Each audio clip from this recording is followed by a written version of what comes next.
একসময় কৈলাস পর্বতে ত্রেতা যুগে গভীর ধ্যানে মগ্ন ছিলেন দেবাদিদেব মহাদেব। আর কেউ যাতে তার ধ্যান ভঙ্গ না করতে পারে সেজন্য দ্বারে পাহারারি ছিলেন শিবপুত্র গণেশ। তখন হঠাৎই সেখানে এক তেজস্বী ঋষি উপস্থিত হন শিবদর্শনের জন্য, কিন্তু গণেশ তাকে শিবদর্শনে বাধা দেন। আর সেই মুহূর্তেই শুরু হয় সেই তেজস্বী ঋষি এবং গণেশের ভেতর এক ভয়ঙ্কর যুদ্ধ।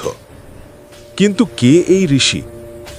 আজ আমরা জানব স্বয়ং বিষ্ণুর ষষ্ঠ অবতার ভগবান পরশুরামের বিষয়। ওই দে গণেশের সাথে যার যুদ্ধ হচ্ছিল সেই ঋষি ছিলেন পরশুরাম, যার পরাক্রমের সামনে মানুষ হোক বা দেবতা কেউই বেশি সময় টিকে থাকতে পারত না। আর শুধুমাত্র গণেশই নয়, পরশুরামের সাথে স্বয়ং মহাদেবেরও যুদ্ধ হয়েছিল। আর কি হয়েছিল সেই যুদ্ধের পরিণতি? কে জিতেছিলেন এই যুদ্ধে? বলা হয় এই পৃথিবীতে পরশুরাম আবির্ভূত হয়েছিলেন ধর্ম স্থাপনা করার জন্য, কিন্তু তিনি মোট ২১ বার এই পৃথিবী থেকে ক্ষত্রিয়দের বিনাশ করেছিলেন। কিন্তু ক্ষত্রিয়দের প্রতি পরশুরামের এত ক্রোধের কারণ কি ছিল? ওদিকে আবার যে পরশুরাম এই পৃথিবীতে ধর্ম প্রতিষ্ঠা করতে এসেছিলেন তার সাথেই জড়িয়ে রয়েছে মাতৃহত্যার মতো কলঙ্ক। তো চলুন আজকের ভিডিওতে এই বিষয়ে আমরা আলোচনা করব। তখন সময়টা ছিল ত্রেতা যুগের সূচনাকাল। এই সময় পৃথিবীর বুকে রাজত্ব করছিল সহস্রবাহু নামে এক মহাপরাক্রমশালী রাজা। তাকে মানুষ বা দেবতার মধ্যে কেউই তাকে হারাতে পারত না। সহস্রবাহু তার অহংকারে এতটাই ডুবে গিয়েছিল যে সে সাধারণ মানুষের পাশাপাশি মুনি এবং ঋষিদেরকেও অত্যাচার করতে শুরু করে। শেষ পর্যন্ত দেবতা এবং মুনি ঋষিরা সহস্রবাহুর অত্যাচারে অতিষ্ঠ হয়ে সৃষ্টিকর্তা ব্রহ্মার দ্বারস্থ হন এবং ব্রহ্মার কাছে তারা প্রাণ ভিক্ষা চান। সেই সময় ব্রহ্মা দেবতাদের আর্জি নিয়ে বিষ্ণুলোকে গমন করেন এবং বৈকুণ্ঠে ভগবান বিষ্ণু কাছে সহস্রবাহুর অত্যাচারের কথা জানান। জগৎপালক নারায়ণ তখন ব্রহ্মাকে প্রতিশ্রুতি দেন ধর্ম স্থাপনার জন্য তিনি আবারও এই ধরাধামে আবির্ভূত হবেন, আর এবার তার জন্ম হবে এক মহা তেজস্বী পুরুষ রূপে। এবার একটু ভগবান পরশুরামের বংশ পরিচয় নিয়ে জানা যাক। ভৃগুবংশীয় ঋষি ঋচিক একবার পৃথিবী ভ্রমণে বেরিয়েছিলেন। নানা দেশ ঘুরে তিনি এসে উপস্থিত হন চন্দ্রবংশীয় রাজা গাধির দরবারে। রাজা গাধির এক অপরূপ সুন্দরী কন্যা ছিলেন, যার নাম ছিল সত্যবতী। ঋষি তাকে প্রথমবার দেখে তার রূপের প্রেমে মুগ্ধ হয়ে যান। তিনি রাজার কাছে সত্যবতীকে পাওয়ার আর্জি জানান, কিন্তু ঋষি ঋচিক একজন তপস্বী, যার কোনো সাম্রাজ্য নেই, কোনো ঐশ্বর্য নেই। তার সাথে রাজা গাধি নিজের মেয়ের বিবাহ দিতে রাজি ছিলেন না। এদিকে আবার অতিথিকে ফিরিয়ে দেওয়াও ছিল অধর্ম। তাই তিনি বিবাহের শর্ত অনুযায়ী ঋষি ঋচিককে ১,০০০ ঘোড়া আনতে বলেছিলেন, যাদের গায়ের রং হবে দুধের মতো সাদা আর তাদের একটা কান কালো রঙের থাকবে। আসলে রাজা গাধি ভেবেছিলেন এই অদ্ভুত শর্ত হয়তো ঋষি ঋচিক পূরণ করতে পারবেন না, কিন্তু ঋষি ঋচিক সেই শর্ত মাথা পেতে মেনে নিয়েছিলেন।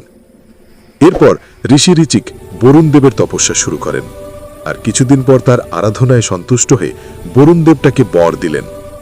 আর সেই বর হিসেবে ঋষি ঋচিক দুধের মতো সাদা এবং একটা কান কালো বিশিষ্ট ১,০০০ ঘোড়া চাইলেন। বরুণদেব তাকে সেই উপহারই দিলেন। সেই ১,০০০ ঘোড়া নিয়ে ঋষি ঋচিক যখন রাজা গাধির দরবারে উপস্থিত হন, তখন শর্তমতে রাজা তার কন্যা সত্যবতীর সঙ্গে ঋষির বিবাহ দিলেন। তবে সত্যবতী একজন রাজকন্যা হলেও তিনি খুব সহজেই একজন তপস্বীর সাথে নিজের ভাগ্যকে মানিয়ে নিয়েছিলেন। কিন্তু বিবাহের বহু বছর পরেও তারা সন্তান সুখ লাভ করতে পারছিলেন না। অন্যদিকে সত্যবতী ছাড়া রাজা গাধির অন্য কোনো সন্তান ছিল না। ফলে রাজা গাধির মৃত্যুর পর তার সিংহাসনে কে বসবে এই নিয়ে বেশ চিন্তিত থাকতেন। তখন সত্যবতীর অনুরোধে ঋষি ঋচিক এক বিশেষ যজ্ঞের আয়োজন করেন, আর সেই যজ্ঞাগ্নি থেকে পাওয়া যায় দুটো পাত্রে ভাগ করা পায়েস, যার প্রথম পাত্রের পায়েস দিয়েছিল সত্যবতীর জন্য। ওই পায়েস খেলে যে সন্তান জন্মাবে সে সন্তান হবে সর্বজ্ঞানী ব্রাহ্মণ বৈশিষ্ট্যযুক্ত। আর অন্য পাত্রে যে পায়েসটা সেটা দিয়েছিল সত্যবতীর মায়ের জন্য। ওই পায়েস খেলে যে সন্তান জন্ম নেবে সেই সন্তান হবে এক মহাশক্তিধর ক্ষত্রিয় যোদ্ধা। কিন্তু খাওয়ার সময়ে পাত্র অদলবদল হয়ে যায়, ফলে তপস্বিনী সত্যবতী খেয়ে নেন ক্ষত্রিয় পুত্র লাভের পায়েস। কথা সত্যবতী পায়েস খাবার পরে বুঝতে পারেন। তারপর গর্ভবতী অবস্থায় সত্যবতী বারবার ঋষি ঋচিকের কাছে অনুরোধ করেন যেন তার পুত্র একজন ব্রাহ্মণ সন্তান রূপে জন্মগ্রহণ করে। স্ত্রীর কাতর মিনতির ফলে ঋষি ঋচিক যোগ বলে তার ইচ্ছা পূরণ করেন। তবে তিনি তার স্ত্রীকে বলেন যে তাদের পুত্র ব্রাহ্মণ হলেও সেই পুত্রদের যেসব সন্তানরা থাকবে তাদের মধ্যে কোনো একজনের ভেতরে ক্ষত্রিয় গুণ সঞ্চালিত হবে। তারপর ঋষি ঋচিক এবং সত্যবতীর সন্তান হিসেবে জন্ম হয় ঋষি জন্মদগ্নির। জন্মদগ্নি যখন যুবক হয়ে ওঠেন তখন তার সাথে বিবাহ হয় সূর্যবংশী রাজকন্যা রেণুকার সাথে। রাজকন্যা রেণুকাও ছিলেন একজন তেজস্বিনী রমণী। রেণুকা ও যমদগ্নির একের পর এক 4 জন পুত্র সন্তান হয়, যাদের নাম ছিল সোম, ঋতু, তুরভাসু ও মেধা। তারপর তারা পঞ্চম পুত্র প্রাপ্তির আশায় মহাদেবের তপস্যা শুরু করেন, আর মহাদেবের বরে রেণুকার গর্ভে পৃথিবীতে ষষ্ঠ অবতার হিসাবে জন্মগ্রহণ করেন ভগবান বিষ্ণু। আর এই সন্তানের নাম রাখা হয় ভার্গব রামা। আর এই ভার্গব রামাই কিন্তু পরশুরাম। তবে এবার আমরা জানব কিভাবে তিনি ভার্গব রামা থেকে পরশুরাম হয়ে উঠলেন। কিন্তু রাজকন্যা রেণুকার গর্ভে জন্মে ব্রাহ্মণ হলেও সত্যবতীর প্রার্থনা অনুযায়ী ভার্গব রামার মধ্যে ছিল ক্ষত্রিয় গুণ, অর্থাৎ ভার্গব রামের কর্মে ছিল ক্ষত্রিয়ের ক্রোধ, বল, সাহস ও যোদ্ধার গুণাবলী। অন্যদিকে তার চিন্তায় ছিল ব্রাহ্মণের জ্ঞান, আদর্শ ও ক্ষমাগুণ। কিন্তু একদিকে যখন যমদগ্নির বাকি পুত্রেরা বেদপাঠ ও স্তবের মাধ্যমে তপস্বীর জীবন কাটাত, তখন ভার্গব রাম জঙ্গলের অভ্যন্তরে যুদ্ধের কৌশল অভ্যাস করতেন। তার অস্ত্র শিক্ষার প্রথম গুরু ছিলেন মহর্ষি বিশ্বামিত্র। এবার আপনাদের মনে করিয়ে দিই, এই মহর্ষি বিশ্বামিত্র ছিলেন সম্পর্কে ভার্গব রামের দাদু। ঋষি ঋচিকের দেওয়া পায়েস খাওয়ার পর রাজা গাধীর স্ত্রীর গর্ভে জন্মগ্রহণ করেছিল এক ধর্মজ্ঞানী তেজস্বী ব্রাহ্মণ, যার নাম ছিল কৌশিক। এই কৌশিক পরবর্তীকালে মহর্ষি বিশ্বামিত্র হয়েছিলেন। আর এই ঋষি বিশ্বামিত্রের কাছে ভার্গব রামা অস্ত্র শিক্ষা নিচ্ছিলেন, কিন্তু তাতে তার মন পুরোপুরি সন্তুষ্ট ছিল না। তাই নিজের বিদ্যা অর্জনে পূর্ণতা প্রাপ্তির জন্য তিনি ঘর ছেড়ে যাত্রা করেন হিমালয়ের উদ্দেশ্যে। সেখানে গিয়ে তিনি মহাদেবের কঠিন তপস্যা শুরু করেন। ভার্গবকে অত্যন্ত নিষ্ঠা, অটুট ইচ্ছা এবং অবিচলভাবে ধ্যান করতে দেখে মহাদেব তার উপর সন্তুষ্ট হন, আর তিনি ভার্গব রামকে নিজের শিষ্য হিসাবে গ্রহণ করেন। ভার্গবকে যুদ্ধবিদ্যায় পারদর্শী করে তুলতে মহাদেব তাকে বিভিন্ন অস্ত্রের জ্ঞান ও যুদ্ধ কৌশলের শিক্ষা দেন। এমনকি তিনি ভার্গব রামাকে একটি দৈব আশীর্বাদ প্রাপ্ত শক্তিশালী, অজয়, অবিনাশী কুঠার বা পরশু উপহার দিয়েছিলেন, যাতে ত্রিলোকের কেউ তাকে যুদ্ধে পরাজিত করতে না পারে। আর এই পরশু লাভের কারণেই তার নাম হয়েছিল পরশুরাম। শিক্ষা সম্পূর্ণ হওয়ার পর শিষ্যকে পরীক্ষা করার জন্য মহাদেব পরশুরামকে যুদ্ধে আহ্বান জানান। এই দুই মহাবীর পরাক্রমশালীর কুঠার ও ত্রিশূলের সংঘাতে কেঁপে ওঠে সমগ্র সৃষ্টি। দেবাদিদেব মহাদেব ও মহাযোদ্ধা পরশুরামের মধ্যে শুরু হয় প্রবল সংঘাত। সৃষ্টি ঢেকে যায় কালের অন্ধকারে। যুদ্ধের এক পর্যায়ে মহাদেব ত্রিশূল দিয়ে আঘাত করেন পরশুরামের উপর। পরশুরাম সুকৌশলে সেই আঘাত এড়িয়ে যান, আর তার কুঠার দিয়ে প্রতিঘাত করেন মহাদেবের ললাটে। ফলে সেখানে তৈরি হয় এক গভীর ক্ষতচিহ্ন। কিন্তু মহাদেব রেগে যাননি, বরং উৎফুল্ল হয়ে সেই ক্ষত নিজের ললাটে ধারণ করে নিজের নতুন নাম নিলেন খণ্ড পরশু। পরশুরামের বীরত্বে সন্তুষ্ট হয়ে মহাদেব পরশুরামকে এক বিজয় ধনুক উপহার দেন। কিন্তু মহাদেবের এই শিষ্যের সাথে জড়িয়ে রয়েছে মাতৃহত্যার মতো জঘন্য পাপের কলঙ্ক। কিন্তু কি সেই কাহিনী? চলুন সেই বিষয়ে জানার আগে ভিডিওটা ভালো লাগলে একটি লাইক ও সাবস্ক্রাইব আর আপনাদের বন্ধুদের সাথে শেয়ার অবশ্যই করবেন। পরশুরামের মা রেণুকা দেবী ছিলেন পতিব্রতা নারী। তার যোগবল এবং মনোসংযোগ এতটাই দৃঢ় ছিল যে তিনি কাঁচা মাটির পাত্রে করে জল নিয়ে আসতে পারতেন না। একবার রাজা সহস্রবাহুর অত্যাচার থেকে বাঁচতে তিনি রাতের বেলায় গিয়েছিলেন রাজভবনে। ঋষি যমদগ্নিকে না জানিয়ে এবং দেবী রেণুকার ফিরতে দেরি হয়। কিন্তু ঋষি যমদগ্নি যোগ বলে সবটাই জেনে গিয়েছিলেন, আর তপস্বী জীবনের ব্রত ভঙ্গ করার কারণে তিনি রেণুকার ওপর প্রচণ্ড ক্ষুব্ধ হয়ে গিয়েছিলেন। এরপর তিনি এক এক করে তার 4 পুত্রদের ডেকে বলেন, তোমাদের মায়ের চরিত্র নষ্ট হয়ে গেছে। তাই তো এই 4 পুত্রকে আদেশ দেন তাদের মায়ের মাথা শরীর থেকে আলাদা করে দিতে। কিন্তু 4 পুত্রের মধ্যে কেউই পিতার এই ভয়ঙ্কর আদেশ পালন করতে রাজি হননি। পিতৃড্ডা পালন না করার জন্য যমদগ্নি একে একে 4 পুত্রকেই পরিত্যাগ করে দেন। এবার তিনি তার পঞ্চম ও কনিষ্ঠ পুত্র পরশুরামকে ডেকে পাঠান। তখন পিতার ক্রোধাগ্নিকে শান্ত করার জন্য পরশুরাম কোনো কথা না শুনে পিতাকে কৃতে আদেশ পালনের প্রতিশ্রুতি দেন। তখন যমদগ্নি তার কনিষ্ঠ পুত্র পরশুরামকে আদেশ দেন তার মাতার মস্তক ছেদন করার। তখন পরশুরাম পিতার আজ্ঞা পালন করার জন্য তার হাতে থাকা কুঠার দিয়ে মায়ের মস্তক ছেদন করে দেন। তখন যমদগ্নির ক্রোধ শান্ত হয়। তিনি পুত্রের ওপর খুশি হয়ে তাকে বর দিতে চান। তখন পরশুরাম বর হিসেবে তার মায়ের জীবন ফিরিয়ে চান এবং 4 ভাইকে ফিরিয়ে দিতে বলেন। যমদগ্নি তার পুত্রের কথা ফেলতে পারেননি। তিনি আবারও স্তব করে তার স্ত্রীর জীবন ফিরিয়ে দেন এবং তার 4 পুত্রকে ফিরিয়ে দিয়েছিলেন। তবে মাতৃহত্যার পাপের তকমা পরশুরামের জীবনে লেগে যায়। তারপর অন্যান্য ঋষিদের কথা মতো তিনি লোহিত নদীর জলে হাত ধুতে যান, আর সেখানে হাত ও তার কুঠার ধোয়া মাত্রই তার মন পবিত্র হয়ে যায়। আর এরপরই ওই জায়গাটির নাম হয় পরশুরাম কুণ্ড, যা বর্তমানে ভারতের অরুণাচল প্রদেশে রয়েছে। এবার আমরা জানব যে ভগবান বিষ্ণু যে উদ্দেশ্যে এই পৃথিবীতে পরশুরাম রূপে আবির্ভূত হয়েছিলেন, তিনি ঠিক কিভাবে এই পৃথিবীতে ধর্ম স্থাপনা করেছিলেন। মধ্য ভারতের মহেশমতি নগরে তখন এক দুরাচারী রাজা ছিলেন, যার নাম ছিল কার্তবীরার্জুন।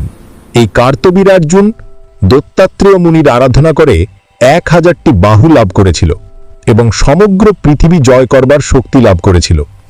আর এরপরেই তার অহংকার আর লোভ কয়েক গুণ বেড়ে যায়। সে তার প্রজাদের ওপর প্রচণ্ড অত্যাচার করত, এমনকি দেবতা বা মুনি ঋষিরাও তার হাত থেকে বাদ যেত না। ধীরে ধীরে তার অত্যাচার সমস্ত সীমা পার করে যাচ্ছিল। এর ভেতর একদিন পরশুরাম ও তার ভাইয়েরা ফল সংগ্রহ করার জন্য বনে গিয়েছিলেন, আর সেই সময় সহস্রবাহু তাদের আশ্রমে এসে উপস্থিত হন। তারা সংখ্যায় অনেক বেশি হলেও ঋষি যমদগ্নি ও রেণুকা তাদের সমস্ত আহারের ব্যবস্থা করেছিলেন। তখন সহস্রবাহু বেশ অবাক হয়ে গিয়েছিলেন যে কিভাবে এই ছোট্ট আশ্রমে এতজন মানুষের খাদ্যের ব্যবস্থা করল। আর তখন সহস্রবাহুর ওই আশ্রমে একটি গরু দেখতে পান, আর এই গরু ছিলেন স্বয়ং গরুদের দেবী কামধেনু। আর এই কামধেনুর মাধ্যমে ঋষি সমস্ত অতিথিদের খাদ্যের যোগান দিয়েছিলেন। এবার এই গরুটিকে দেখে সহস্রবাহুর মনে লোভ জন্মায়। এবার সে যমদগ্নির কাছে এই গরুটিকে চান, কিন্তু ঋষি বলেছিলেন এই গরু শুধুমাত্র দেব কার্যের উপচারের জন্য, মনুষ্য ভোজ্যের জন্য নয়। কিন্তু সহস্রবাহু এই প্রত্যাখ্যানে ভয়ঙ্কর ক্রুদ্ধ হন। এবার সে জোর করে কামধেনুকে যমদগ্নির কাছ থেকে ছিনিয়ে নিয়ে যান। এদিকে পরশুরাম যখন বন থেকে ফিরে এসে সমস্ত ঘটনা জানতে পারেন, ক্রোধে উন্মত্ত হয়ে তিনি কুঠার হাতে সহস্রবাহুর সাথে যুদ্ধে অবতীর্ণ হন। তখন সহস্রবাহু পরশুরামকে একজন সাধারণ ব্রাহ্মণ ভেবেছিলেন, কিন্তু পরশুরামের কুঠারের আঘাতে তার সমস্ত সৈন্য ধীরে ধীরে মারা যেতে থাকে। অবশেষে সহস্রবাহু নিজের রণক্ষেত্রে অবতীর্ণ হয়। সে পরশুরামকে পরাজিত করার জন্য একের পর এক দিব্যাস্ত্রের প্রয়োগ করতে থাকে, কিন্তু স্বয়ং মহাদেবের আশীর্বাদপূর্ণ পরশুরাম সমস্ত অস্ত্রই খুব সহজেই প্রতিহত করেন। তারপর পরশুরাম তার কুঠার দিয়ে সহস্রবাহুর প্রত্যেকটা বাহু কেটে ফেলেন এবং এই অহংকারী রাজাকে তিনি এক ভয়ঙ্কর মৃত্যু দেন। যুদ্ধে বিজয় লাভ করে ভগবান পরশুরাম কামধেনুকে নিয়ে তার আশ্রমে ফিরে আসেন। অন্যদিকে সহস্রবাহুর পুত্ররা ঋষি যমদগ্নিকে হত্যা করার এক ষড়যন্ত্র শুরু করে। একদিন পরশুরাম যখন আশ্রমের বাইরে ছিলেন, তখন সহস্রবাহুর পুত্ররা সেখানে উপস্থিত হয় আর ঋষি যমদগ্নির ওপর বাণ নিক্ষেপ করে তাকে নির্মমভাবে হত্যা করে। আর পরশুরাম যখন আশ্রমে ফিরে আসেন, তিনি দেখতে পান তার পিতার দেহ মাটিতে পড়ে রয়েছে এবং তার রক্তে ভেসে যাচ্ছে। সেদিন পিতার মৃতদেহের সামনে দাঁড়িয়ে পরশুরাম পিতৃশোকে ভয়ঙ্কর ক্রোধে এক প্রতিজ্ঞা নিয়েছিলেন যে তিনি এই পৃথিবী থেকে সমস্ত অধর্মী ক্ষত্রিয়দের বিনাশ করবেন। আর এরপর থেকেই তিনি শুরু করেন ক্ষত্রিয় হত্যা। প্রথমে তিনি বধ করেন সহস্রবাহুর সেই 100 জন পুত্রকে। এরপর তিনি তার রক্তরঞ্জিত কুঠার নিয়ে বিশ্বভ্রমণে বের হয়েছিলেন। তার পথে তিনি যত ক্ষত্রিয় রাজাদের দেখতেন তাদের নির্বংশ করে দিতেন। পরশুরাম মোট 21 বার এই পৃথিবী থেকে ক্ষত্রিয়দের বিনাশ করেছিলেন। কিন্তু ভেবে দেখুন, পরশুরাম যদি 21 বার ক্ষত্রিয়দের বিনাশ করে থাকেন, তাহলে কিভাবে আজও পৃথিবীতে ক্ষত্রিয়রা বেঁচে আছে? আর এর পেছনেও ছিল পরশুরামের এক প্রতিজ্ঞা। তার শপথ অনুযায়ী তিনি নববিবাহিত ক্ষত্রিয় সন্তানধারী ক্ষত্রিয় এদের হত্যা করতেন না। আর এই রাজাদের মধ্যেই একজন ছিলেন মিথিলার রাজা ঋষি জনক, যার ঘরেই পালিত হয়েছিলেন মা সীতা। পরশুরাম এত পরিমাণে হত্যালীলা চালিয়েছিলেন যে সেই রক্তে 5টি রথ তৈরি হয়েছিল। সেই দৃশ্য দেখে পরশুরামের মধ্যে জন্ম নেয় এক তীব্র অনুশোচনা বোধ। তিনি নিজের কৃতকর্মের জন্য তপের মাধ্যমে তার পূর্বপুরুষদের কাছে ক্ষমা প্রার্থনা করেছিলেন। আর বলা হয় ভগবান পরশুরামের তৈরি সেই 5টি রথ আজ পঞ্চরথ নামে পরিচিত। আর এই তীর্থের ধারেই হয়েছিল মহাভারতের ভয়ঙ্কর কুরুক্ষেত্র যুদ্ধ। এরপর গোটা ত্রেতা যুগ জুড়ে পরশুরামের বহু মাহাত্ম্য জড়িয়েছিল। যেমন ভগবান রামের দর্শনে তার দর্প চূর্ণ হয়েছিল, আবার দাপর যুগের শ্রেষ্ঠ মহারথীরা যেমন ভীষ্ম, দ্রোণাচার্য, কর্ণ এরা প্রত্যেকেই পরশুরামের কাছ থেকে শিক্ষা গ্রহণ করেছিলেন। একবার পরশুরাম ভগবান শিবের দর্শন লাভ করতে কৈলাসে যান। তখন দেবাদিদেব গভীর ধ্যানে মগ্ন ছিলেন আর পুত্র গণেশ কৈলাসের ধারে পাহারা দিচ্ছিলেন। এমন সময় ঋষি পরশুরাম সেখানে উপস্থিত হন। গণেশ তাকে ভেতরে প্রবেশ করতে বারণ করেন, কিন্তু পরশুরাম এই ঘটনায় খুবই অপমানিত বোধ করেন। তিনি গণেশকে দ্বন্দ্বযুদ্ধে আহ্বান করেন আর এরপরই শুরু হয় দুজনের মধ্যে ভয়ঙ্কর যুদ্ধ। একসময় পরশুরাম গণেশের দিকে কুঠার নিক্ষেপ করেন। গণেশ জানতেন এটা তার পিতারই দেওয়া অস্ত্র, তাই তিনি সেটাকে সম্মান জানাতে অস্ত্রের প্রতিরোধ করেন। আর তখন গণেশের একটা দাঁত পরশুরামের কুঠারের আঘাতে ভেঙে যায়। তখন তৎক্ষণাৎই স্বয়ং মহাদেব সেখানে উপস্থিত হন এবং যুদ্ধ বন্ধ করেন। বলা হয় পরশুরামের আঘাতে সেই একটি দাঁত ভেঙে যাওয়ার কারণেই সিদ্ধিদাতা গণেশের আরেকটি নাম হয়েছে একদন্ত। যুগে যুগে ভগবান বিষ্ণুর অবতার গ্রহণ করেছেন এই বসুন্ধরাকে পাপ ও অধর্মের হাত থেকে মুক্ত করতে, কিন্তু প্রতিবারই নিজের কার্য সম্পন্ন করে ভগবান বিষ্ণু ফিরে গিয়েছেন তার বৈকুণ্ঠ ধামে। কিন্তু ভগবান বিষ্ণুর এই ষষ্ঠ অবতার পরশুরাম আজও মহেন্দ্রগিরির পর্বতের শিখরে ধ্যানমগ্ন হয়ে আছেন, কারণ ইনি 7 চিরঞ্জীবীর একজন। তার কার্যই পৃথিবীতে এখনো শেষ হয়নি। এই কলিযুগেও তিনি বেঁচে আছেন এক বিশেষ উদ্দেশ্য সাধন করার জন্য। কলিযুগের শেষে যখন ভগবান বিষ্ণুর 10ম অবতার কল্কি জন্মগ্রহণ করবেন, তখন কল্কিকে অস্ত্র শিক্ষা দেবেন স্বয়ং পরশুরাম। নমস্কার বন্ধুরা, আজ এই পর্যন্তই। আজকের এই ভিডিওতে আমরা ভগবান পরশুরামের সেই কাহিনীগুলো নিয়ে আলোচনা করেছি যেগুলো নিয়ে মানুষের মনে সবথেকে বেশি কনফিউশন থাকে, যে একজন মাতৃহত্যাকারক কিভাবে ভগবান হয়ে উঠতে পারেন। আশা করি আজকের এই ভিডিওর মাধ্যমে আপনি সেই প্রশ্নের উত্তর জানতে পেরেছেন। আর এই ভিডিওটা ভালো লাগলে একটি লাইক ও চ্যানেলটাকে সাবস্ক্রাইব করে কমেন্টে লিখতে ভুলবেন না। জয় পরশুরাম, জয় শ্রীরাম।